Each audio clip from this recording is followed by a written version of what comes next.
Black Jaguar काले रंग का होता है, साउथ अमेरिका में पाया जाता है, अकेले रहता है, नॉक्टर्नल यानी कि रात के वक्त एक्टिव होता है, ऑपर्चुनिटिस्टिक मौका परस्त होता है, मौका मिलने पर कभी भी किसी को भी मार देता है, बड़ा अच्छा शिकारी होता है और इसके शिकार का जो सक्सेस रेट है वो करीब करीब 100% होता है। इसका मतलब ये कि जिसके ऊपर वो अटैक करे उसको वो मार ही दे।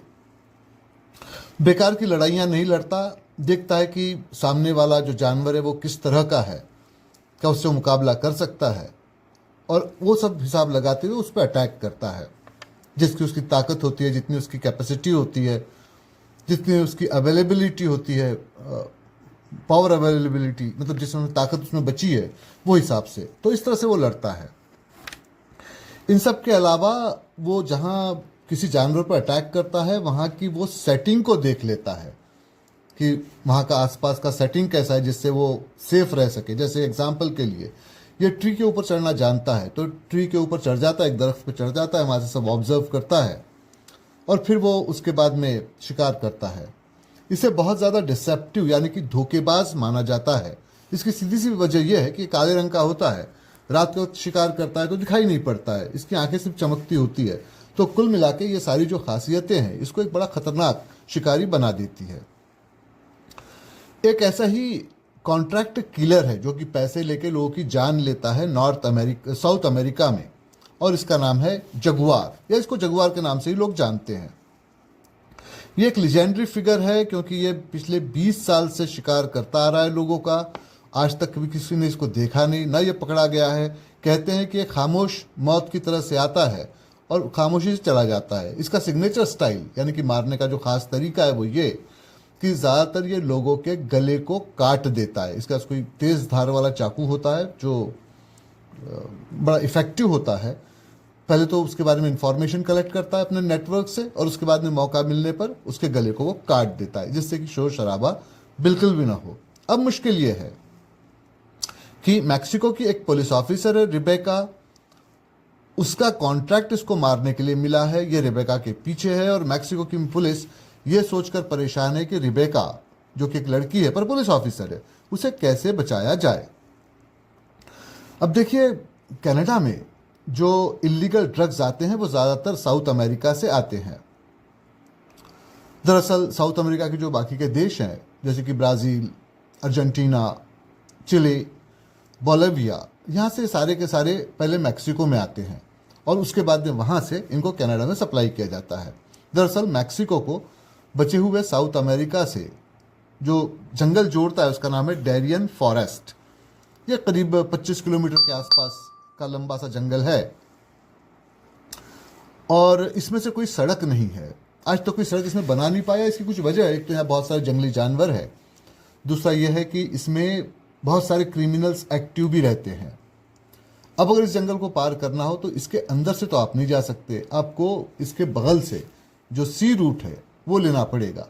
यह दुनिया का अकेला ऐसा जंगल है जहाँ से कोई सड़क नहीं जाती है। कहा तो ये भी जाता है कि यहाँ पर ड्रग डीलर्स भी एक्टिव होते हैं और शायद यहाँ पे ड्रग्स को भी बनाया जाता होगा। वजह जो भी होगी, लेकिन पुलिस आज तक इस बात का पता नहीं लगा पाई कि ये मामला क्या है। खैर, अब ऐसे में कैनेडियन ड्रग एनफोर्समेंट एजेंसी यानी कि DEA के जो हेड हैं डंकन, उनके ऊपर पॉलिटिकल प्रेशर बन रहा है। ये आमतौर पर कनाडा में अक्सर होता है, जब इलेक्शन पास में आ जाते हैं तो जो अपोजिशन पार्टी होती है और रूलिंग पार्टी के ऊपर में हमेशा इल्ज़ाम लगाती है कि आप ड्रग्स को रोकने के लिए कुछ नहीं कर रहे। तो ऐसे ही कुछ माहौल यहाँ भी बनाया हुआ है। तो डंकन से कहा गया कि आप कुछ कीजिए, तो डंकन ने अपने एक ऑफिसर को जो बड़े इंटेलिजेंट है जिनका नाम कि रेमन है, उन्होंने जो मैक्सिको में इस ड्रग डीलिंग के कार्टेल के हेड हैं पाब्लो, उनको भेजा है। कहा जाता है कि पाब्लो वो शख्स है जो मैक्सिको में रहकर ये सारी चीज़ों को मैनेज करते हैं और ड्रग सप्लाई में बहुत कुछ उनका हाथ होता है। तो उस पर डंकन ने कहा कि देखो भाई, अगर ये पॉलिटिकल तमाशा ऐसे ही चलता रहा तो हम लोग भी मुश्किल आ जाएगी भाई, आखिर हमारी सैलरी वहीं से आती है। बजट में कम पैसे देना, ज़्यादा पैसे देना पॉलिटिशियन के हाथ में डिसाइड होता है। तो अगर वो पैसे हमको कम देते हैं बजट में, हमारी सैलरी पे भी उसका इफेक्ट पड़ेगा। तो जाओ वहाँ जाके कुछ करो, हो सकता है तो पाब्लो को गिरफ्तार करके लाओ। अब खैर रेमन वहाँ से वापस आए, वहाँ से आए मैक्सिको, वहाँ के ऑफिसर से बात की तो जो ऑफिसर्स थे उन्होंने कहा कि देखिए इस वक्त तो रेबेका ये ड्रग एनफोर्समेंट एजेंसी जो मैक्सिको में है उसकी इंचार्ज है, हम आपको उसका टीम अप कर देते हैं, वो आपकी मदद करेगी। अब रेबेका और रेमन दोनों में एक बात तो थी, दोनों पुलिस ऑफिसर थे ज़रूर, मगर दोनों की दोनों इंटेलेक्ट थे, रीजनिंग करना अच्छा जानते थे, स्कॉलर थे। अगर ये दोनों ही पुलिस में न होते तो शायद किसी यूनिवर्सिटी में या किसी अच्छी जगह पर ये कुछ पढ़ा रहे होते, प्रोफेसर होते, शायद साइंटिस्ट भी होते। तो दोनों में खासियत थी। अब रेबेका पुलिस में कैसे आ गई? क्योंकि साउथ अमेरिका में तो यूँ होता है कि मेल डोमिनेटेड सोसाइटी है, जहाँ पर कि मेल्स ऐसी पोजीशंस पे रहते हैं, फीमेल्स को ये पोजीशंस नहीं मिलती। उसकी वजह थी रेबेका के फादर ये पुलिस ऑफिसर थे, रेबेका का एक छोटा भाई भी था, स्कूल जाया करता था, वहाँ पर वो ड्रग्स वगैरह के चक्कर में पड़ गया और इलीगल ड्रग्स लेते हुए उसकी जान भी निकल गई, वो बड़ा तड़प तड़प के मरा। उसके फादर ने रेबेका के कोशिश की कि ड्रग कार्टेल को वो रोकें, काफ़ी हद तक वो सक्सेसफुल हो भी गए थे, लेकिन फिर कुछ यूँ हुआ कि रेबेका के फादर का कॉन्ट्रैक्ट इसी जगुआर को दिया गया। अब जैसे कि बताया जा चुका है, जगुआर तो पिछले 20 साल से वहाँ पर एक्टिव था, उसने उसके फादर की जान ले ली उसी तरह से गला काट कर। और ये दोनों चीज़ों से रेबेका बहुत ज़्यादा उस पर उसका इफेक्ट पड़ा। पुलिस से उम्मीद करना बेकार था, क्योंकि मैक्सिको या फिर साउथ अमेरिका में ही पुलिस इतनी साफ सुथरी तो नहीं है, उसमें करप्ट एलिमेंट्स होते हैं और फिर पॉलिटिशियन भी करीब करीब वैसे ही होते हैं। तो रेबेका ने इस मामले को अपने हाथ में लेने का डिसीजन लिया।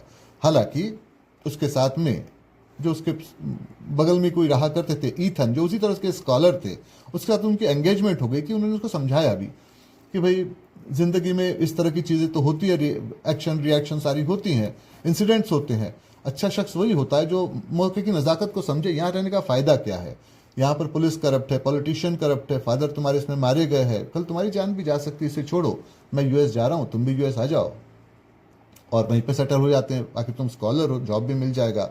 लेकिन उसने मना कर दिया और साथ साथ उसने इथन से ये भी कहा कि अगर तुम्हें इस बात का डर लगता है कि तुम्हें मेरे लिए वेट करना पड़ेगा तो मैं एंगेजमेंट तोड़ रही हूँ, और उसने उस एंगेजमेंट से अपने आप को अलग कर लिया।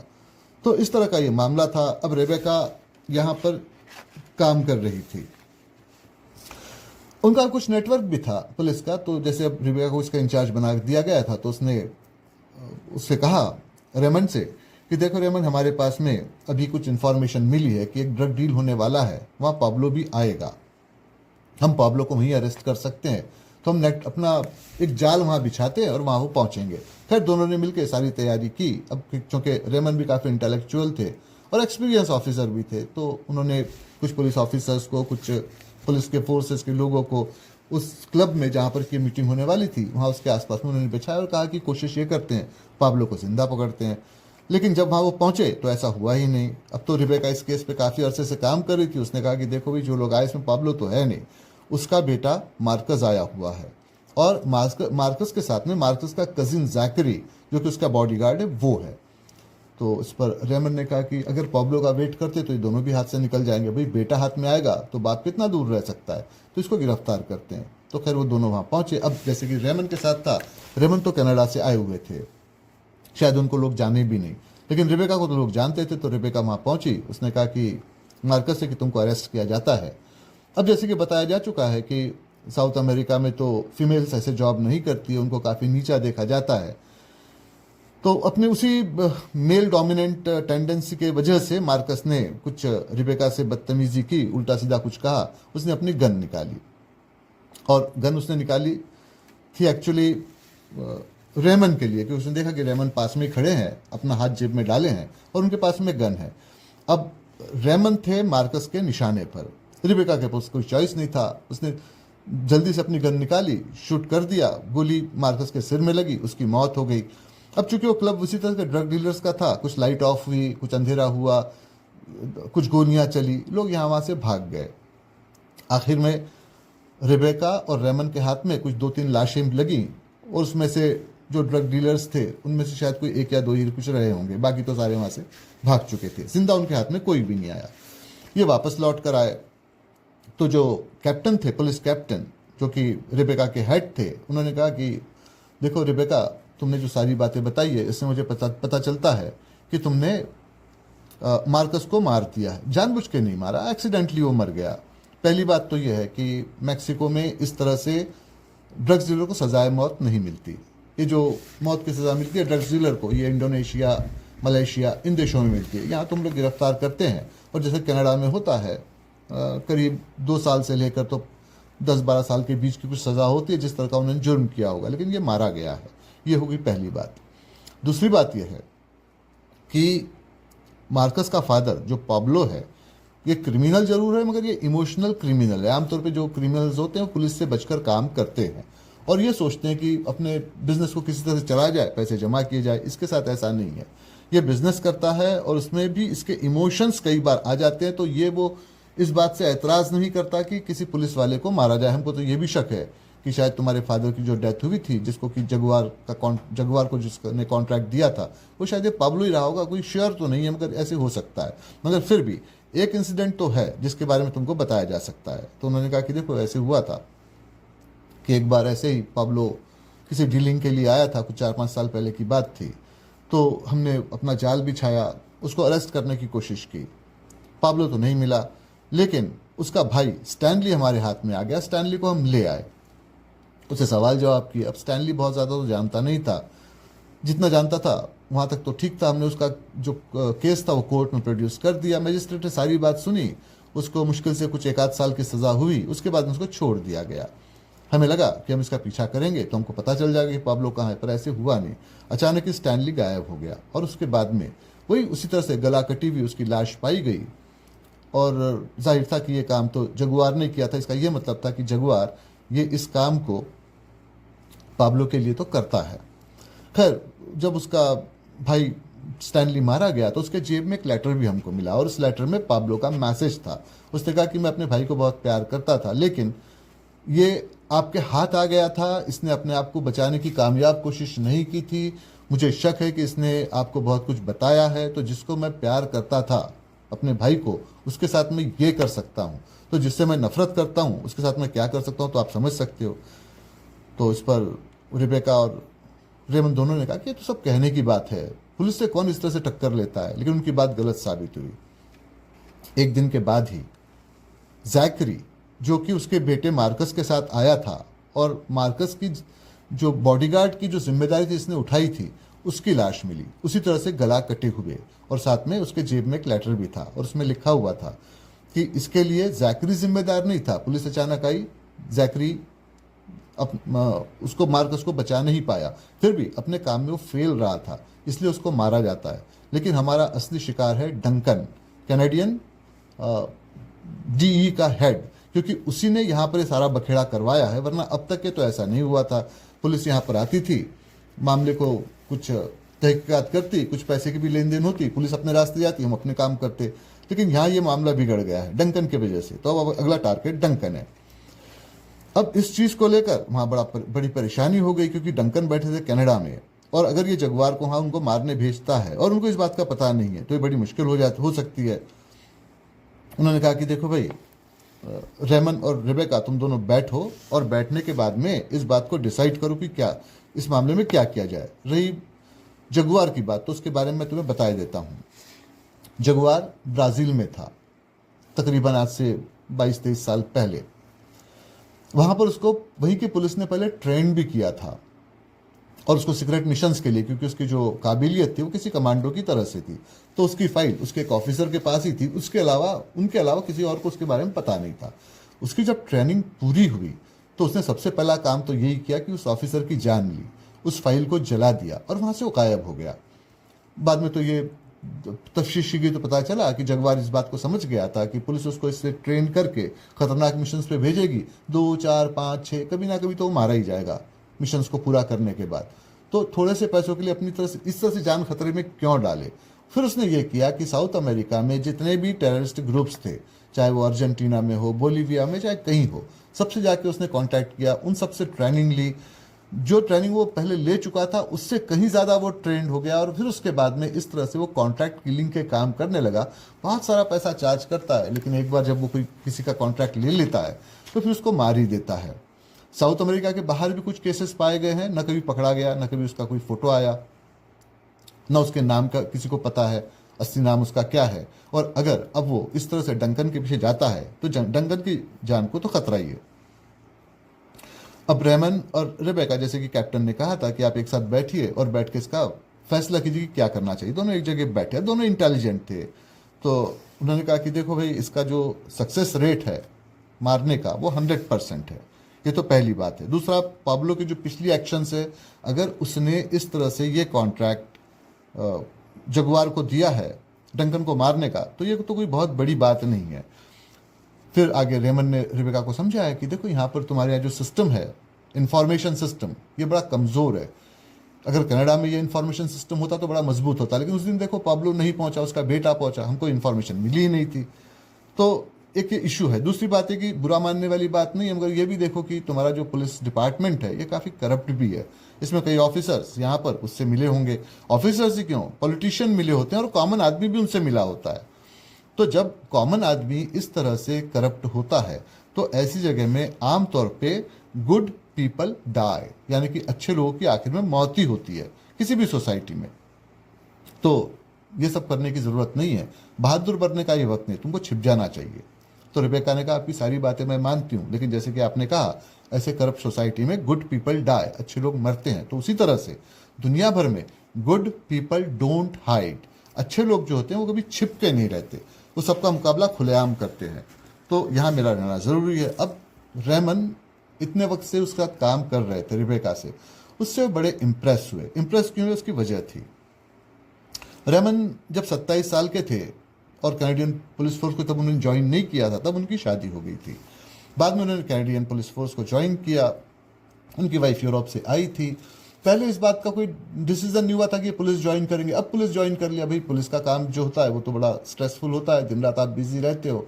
वाइफ ने कुछ और सोचा था, यहाँ कुछ और हुआ। उसने पहले तो दोनों की तकरारें हुई, आखिर में वाइफ ने डिसीजन लिया कि इससे काम नहीं चलेगा। उसने इनसे डिवोर्स लिया और वो वापस यूरोप चली गई। अब ये तब 27 ईयर्स के थे। अब इनकी उम्र करीब करीब 35 साल के आसपास होने को आई है। इतने सालों में ये सोसाइटी में कई लोगों से मिले, क्योंकि तो मॉन्ट्रियल में रहा करते थे, जो कि कनाडा की सबसे मॉडर्न सोसाइटी है। तो कई लड़कियों से इनका आमना सामना हुआ। पुलिस डिपार्टमेंट के कई लोग और सामने में आए। अब या तो इनकी किस्मत खराब थी या कोइंसिडेंट था, जो भी था, उनमें से उनको कोई भी ऐसा नहीं लगा जो कि डेडिकेटेड हो। भाई, कुछ वक्त के लिए रिश्ते बनाने के लिए सारे ही तैयार थे, लेकिन ज़िंदगी भर के लिए कोई साथ निभाए, सेक्रीफाइस करे, इस तरह का कोई नहीं था। उनको ये डेडिकेशन अब यहाँ पर रेबेका में दिखाई पड़ रहा था। तो उन्होंने अपने दिल में एक हिसाब लगाया कि भाई, ऐसी लड़की जो कि अल्कोहल यानी शराब वगैरह नहीं पीती है, स्कॉलर है, पढ़ने लिखने में इंटरेस्टेड है, डेडिकेटेड है अपने जॉब के लिए, ये एक अच्छा वाइफ मटेरियल हो सकती है। बस एक ही प्रॉब्लम है कि जैसे कि इसने सोच रखा है कि इसको ड्रग डीलिंग को ख़त्म करना है और जगुआर को इसको ख़त्म करना है, क्योंकि जगुआर ने इसके फादर की जान ली है। अब जगुआर इसके पीछे भी है।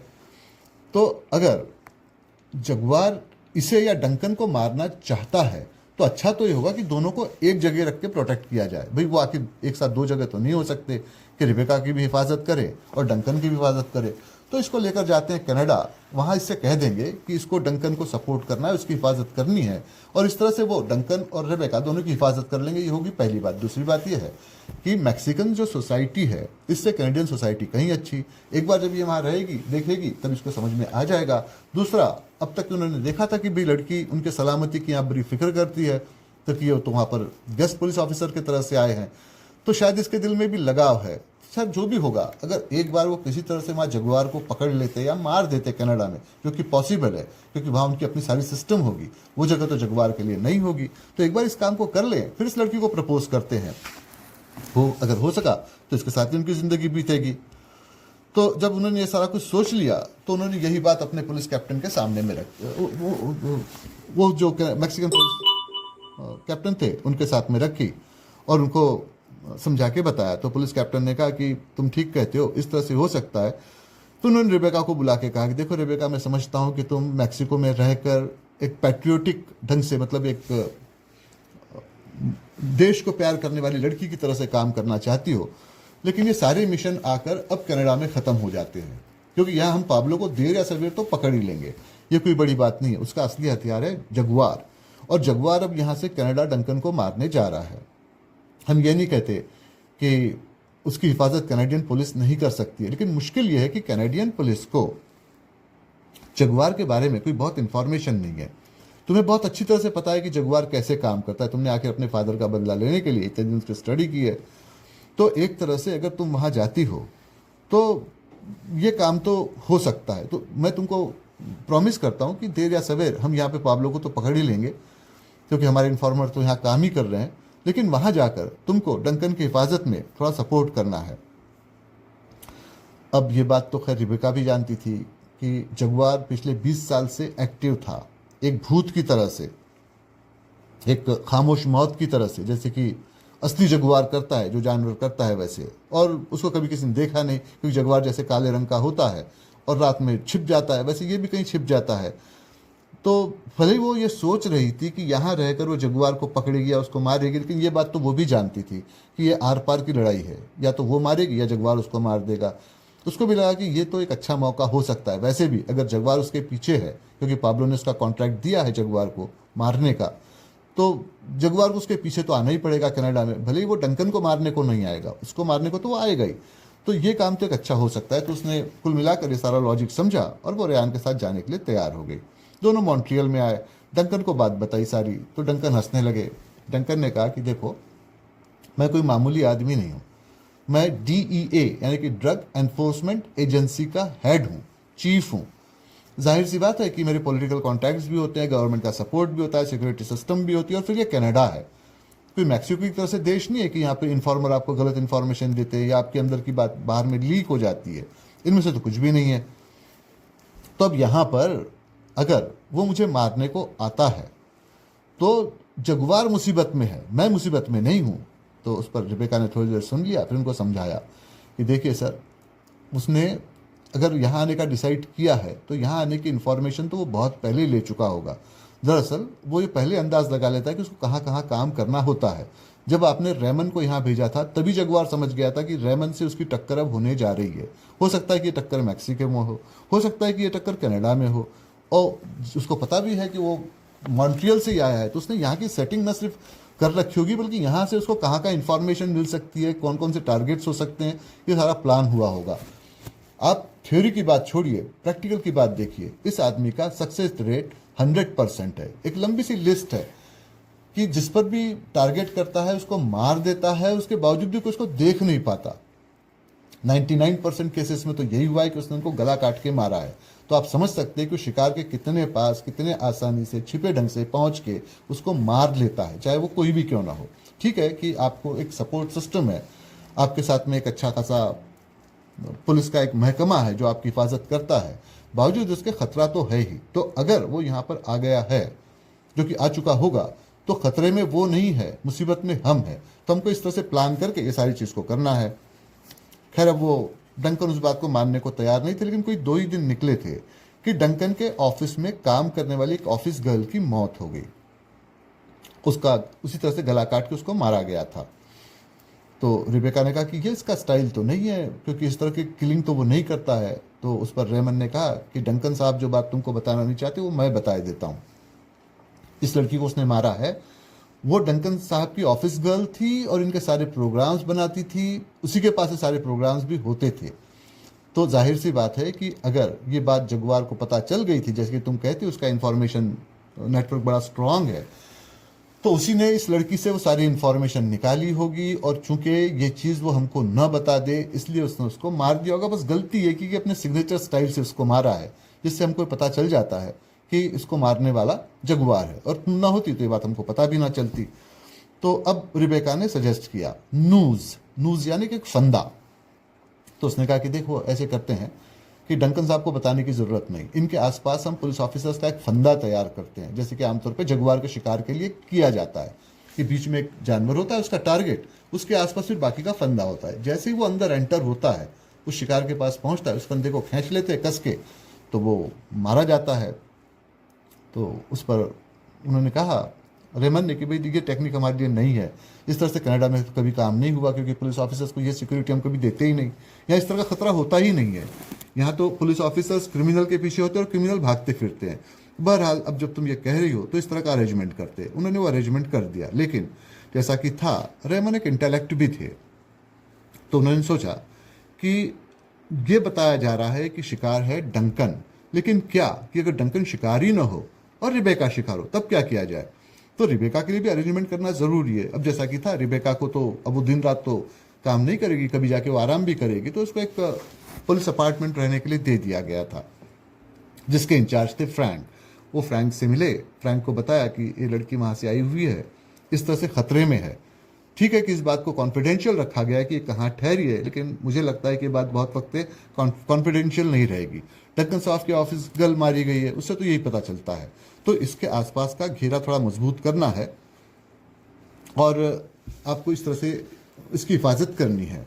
अब ये सब सारी बातें उन्होंने तय कर ली, और जितना भी रिबेका से डिस्कशन किया तो उससे एक बात तो तय थी कि भाई रिबेका बहादुर भी थी, इंटेलिजेंट भी थी, डेडिकेटेड भी थी, और वो जिस तरह से बाकी के पुलिस ऑफिसर्स थे उससे फ्लर्ट करने की कोशिश करते, उनको वो कुछ कभी कोई जवाब नहीं देती, पॉजिटिव रिस्पांस नहीं देती। हालांकि ये मौका उसके पास में था कि मैक्सिको से आई थी, यहाँ कोई पुलिस ऑफिसर के साथ वो सेटल हो जाए तो उसको वापस जाने की जरूरत ही नहीं पड़े, यहाँ की जिंदगी उसको मिल जाए। तो भाई एक लड़की जो अपने देश के लिए, अपने पुलिस डिपार्टमेंट के लिए इतनी वफादार है और इस तरह से काम करती है, तो सीधी सी बात है कि ये एक अच्छी वाइफ मटेरियल तो हो ही सकती है। उन्होंने सोचा कि अभी तो इससे बोलना बेकार है, क्योंकि पहला मिशन तो होना चाहिए जगुआर को मारना या उसको पकड़ना। एक बार वो इस काम को कर लेते हैं तो लड़की तो उससे बड़ी इंप्रेस हो जाएगी, और अगर वो इंप्रेस हो जाएगी तो उसको वो फिर कन्विंस भी कर देंगे कि भाई तुम यहीं पे सेटल हो जाओ, हम अरेंजमेंट करते हैं। पाब्लो को तो इसके बाद मारना मुश्किल नहीं होगा, तो वहां जाके पाब्लो को भी मार दिया जाएगा या गिरफ्तार कर लिया जाएगा। जब ये दोनों काम हो जाएंगे तो ये लड़की उनसे शादी करने के लिए तैयारी हो जाएगी, सेटल भी हो जाएगी। और ऐसे अब तक के रिबेका ने कोई निगेटिव सिग्नल नहीं दिए थे, क्योंकि वो जो बाकी के पुलिस ऑफिसर्स थे जो फ्लर्ट करने की कोशिश करते, उनसे वो दूरी बनाए रखती। लेकिन ब्रेमन के साथ उसका बर्ताव ऐसा ही था जिनको कि वो काफी अरसे से जानती है, उन पर भरोसा करती है, एक फैमिली मेंबर की तरह से उनको समझती है। खैर, अब ये सारी बात जब हो गई तो एक दिन ऐसे ही रेमन कुछ डिटेल्स निकाल रहे थे उस जगुआर एनिमल के बारे में कि उसकी किलिंग स्टाइल क्या होती है। तो उन्होंने कहीं पर एक जगह ये पढ़ा कि ये जगुआर आमतौर पर रात के वक्त भी ये करता है कि एक ऊंचे वाले ट्री यानी कि दरख्त पे चढ़ जाता है। इस तरह के जब फंदे उसके लिए बनाए जाते हैं तब भी, जैसे बीच में आपने कमजोर जानवर रखा, आसपास में एक सिस्टम तैयार कर लिया कि बीच में वो आए उसका शिकार होगा, तब वो ये करता है कि ऊंचे से दरख्त पर या किसी पहाड़ी पर वहां से वो चढ़ जाता है, वहां से वो सारे सिस्टम को देखता है, और देखने के बाद में जो उसका टारगेट होगा तब जाके उस पर वो अटैक करता है। तो ठीक है, अगर इसका टारगेट डंकन है तब तो बात समझ में आती है, लेकिन अगर रिबेका है तो मुझे रिबेका का शिकार करना चाहेगा, तो इसका वीक पॉइंट कहाँ हो सकता है। तो उनको ये समझ में आया कि देखो रिबेका दिन भर तो पुलिस ऑफिसर्स के साथ रहती है, वहां तो मारा जाना इसको पॉसिबल है नहीं, लेकिन ये रात के वक्त या ऑफ ड्यूटी में जब आती है तो अपने रेसिडेंस में ही जाती है, और उसकी तो हिफाजत करने वाले का काम उन्होंने फ्रैंक को दे रखा है। तो अगर ये रिबेका को अटैक करना चाहता होगा तो जाहिर सी बात है कि वो पहला अटैक तो फ्रैंक पे करेगा। तो फ्रैंक की हिफाजत का तो कोई इंतजाम नहीं कर रखा है, तो उसकी हिफाजत कैसे हो सकती है ये पहले देखा जाए। तो खैर उन्होंने रिबेका से कहा कि आप डंकन के साथ लगे रहिए, जहाँ जहाँ भी वो जाते हैं उनके साथ जाइए, मैं थोड़ा सा कुछ और काम यहाँ कर लूँ, मैं आपको आके ज्वाइन कर लेता हूँ। रिबेका ने उनको हाँ कह दिया। ये आए फ्रैंक से मिलने के लिए। फ्रैंक का पता नहीं था, वैसे फ्रैंक की कमजोरी भी थी, वो जब ड्यूटी ऑफ हो जाए शराब वराब पी के वो घर में पड़ा रहे। खैर ये इलीगल भी नहीं था, आप ऑफ ड्यूटी में कुछ भी करें क्या फर्क पड़ता है। वो फ्रैंक के अपार्टमेंट में गए। अब उनके पास में चाबियां वगैरह तो हुआ करती थी, उस अपार्टमेंट को खोला, वो अंदर गए तो फ्रैंक के शूज वगैरह देख के तो समझ गए कि फ्रैंक बाहर नहीं, घर में ही, पर घर में कहीं पता नहीं चल रहा था। उन्होंने उसको ढूंढना शुरू किया, और एक जब बड़ा सा कपबोर्ड खोला तो उसमें से फ्रैंक की डेड बॉडी बाहर गिरी, उसका गला कटा हुआ था। तो इसका मतलब है कि जगुआर ने इसको अपना शिकार बनाया है। इन्होंने बहुत ही तेजी से सोचा और उन्होंने तुरंत ही डंकन के ऑफिस में फ़ोन किया। अब इनको तो इतने राइट्स थे रेमन को, तो उन्होंने जो स्केड्यूलर था उससे कह के फटाफट सारे स्केड्यूल चेंज करवाए। उन्होंने कहा इसको कॉन्फिडेंशियल रखना है। नए स्केड्यूल के हिसाब से ये था कि डंकन को अब जाना था टोरंटो, वो भी एक सीक्रेट मिशन पर किसी ऑफिसर से मिलने के लिए। अब जाहिर सी बात है कि डंकन वहां जाएंगे तो रिबेका भी जाएगी। इसका यह मतलब है कि रिबेका वापस लौट के इस अपार्टमेंट में तो अभी कम से कम 2-3 दिन तो नहीं आएगी। और अगर इसने फ्रैंक को मारा है जगुआर ने, और जगुआर को ये पता ही नहीं है कि रिबेका टोरंटो जा रही है, तो यहीं आके अटैक करेगा। तो उन्होंने अपने आप को उस अपार्टमेंट पे छिपा लिया, इस तैयारी के साथ कि अगर उनको 3 दिन भी रहना पड़े तो वो सेफली वहाँ रहेंगे। अब जगुआर जब यहाँ आएगा, जगुआर को तो पता नहीं, वो तो आएगा रिबेका के लिए, और यहाँ तो छिपे हुए हैं ये, और ये छिपे हुए हैं, तो जब वो जगुआर आएगा उसको ये आसानी से मार लेंगे, जैसे कि शिकारी आमतौर पर करते हैं। तो अपने हिसाब से उन्होंने सारा एक फंदा तैयार कर रखा था। खैर 3 दिन बीते, रिबेका डंकन साहब के साथ टोरंटो गई, वहाँ का सारा काम पूरा हुआ, लौट कर वापस आई। उसने रेमन को कांटेक्ट करने की कोशिश की, मगर जैसा कि जाहिर था रेमन ने अपने सारे कॉन्टैक्ट्स काट रखे थे, तो उनका आपस में कोई कांटेक्ट हो नहीं पाया। खैर रिबेका ने डंकन साहब से पूछा रेमन के बारे में। उन्होंने कहा कि भाई वो तो एक तरह से हमारा सीक्रेट ऑफिसर की तरह से काम करता है, फुल अथॉरिटी, उस पर हम भरोसा करते हैं, मिशन चेंज करते रहता है, शायद अपने बारे में वो कभी किसी को बताएगा भी नहीं, ज़रूरी भी है, क्योंकि जिस तरह के वो काम करता है उसके बारे में सबको पता चल जाए मुश्किल में हो जाएगा। हमको उस पर पूरा भरोसा है। बहरहाल रिबेका जब अपने अपार्टमेंट में आई तो वहाँ उसको बड़ी गड़बड़ी लगी, दरवाज़ा कुछ खुला हुआ था जो कि आमतौर पर रहता नहीं था। उसने डंकन को कॉल किया, डंकन ने पुलिस का इंतज़ाम किया, वो खुद भी वहाँ पर आए, और तब उनको अंदर में डेड बॉडी मिली। एक तो थी रेमन की, और दूसरा कोई अनआइडेंटिफाइड पर्सन था, कुछ तकरीबन 45 ईयर्स के आसपास होगा। जब उसके बारे में थोड़ा सा तलाशी वगैरह लेके देखभाल करके जब पूछताछ की गई और मैसेज ब्राज़ील वगैरह भेजा गया, तब पता चला कि यही जगुआर था। तो अब इस तरह से जगुआर मर चुका था। रिबेका को रेमन के मरने का तो अफसोस हुआ, लेकिन उसको साथ साथ यही बात की खुशी हुई कि जो उसका मिशन था वो मिशन पूरा हो गया। अगर उसको ये पता होता कि रेमन के दिल में उसके लिए किस तरह के फीलिंग्स हैं, तो शायद उसको ये अफसोस बहुत ज़्यादा होता, पर चूंकि उसको ये पता नहीं था तो उसको इस बात से कोई बहुत ज़्यादा फर्क नहीं पड़ गया। और उसके बाद में उसने फिर अपने पुलिस डिपार्टमेंट को छोड़ दिया और जाकर यूएस में जो उसके पुराने मंगेतर थे ईथन, उनके साथ जाके वो सेटल हो गई। तो ये था सारा किस्सा। आपके जो भी सवाल हो यहाँ रखे उनके जवाब मैं आपको देता हूँ।